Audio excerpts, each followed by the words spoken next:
Hey, bonjour et bienvenue dans le Persona de la culture sur Vulcano. Tatsuya Suo, le protagoniste de Persona 2 Innocent Sin, est probablement l'un des héros les plus marqués émotionnellement de la série, et sa persona Vulcano en est le reflet presque brutal. Je m'explique, Vulcano vient de la mythologie romaine, c'est le dieu du feu, de la forge, des volcans. Mais contrairement à l'image classique du dieu puissant et glorieux, Vulcano est aussi une figure rejetée, difforme et blessée. Un artisan génial oui, mais isolé, moqué et souvent mis à l'écart. Le feu qu'il maîtrise n'est pas seulement destructeur, c'est un feu intérieur, contenu et douloureux.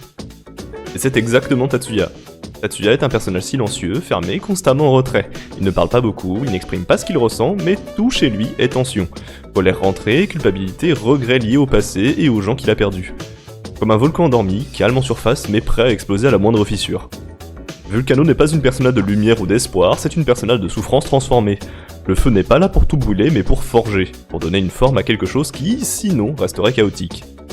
Tatsuya ne nie pas ce qu'il ressent, il l'enfouit, il le contient, il le transforme en force silencieuse. Et plus l'histoire avance, plus cette symbolique devient évidente. Tatsuya est un personnage prisonnier de ses souvenirs, de ses erreurs et d'un passé qu'il n'arrive pas à laisser derrière lui. Vulcano incarne cette impossibilité d'éteindre complètement le feu intérieur. Il est toujours là, il couve et parfois il déborde. Ce choix de personnage nous dit une chose très simple mais très forte. Tatsuya n'est pas un héros qui brille, c'est un héros qui brûle. Vulcano n'est pas là pour le sauver de sa douleur, il est là pour lui permettre de continuer à avancer avec elle, parce que parfois, survivre, ce n'est pas trouver la paix, c'est apprendre à vivre avec l'incendie.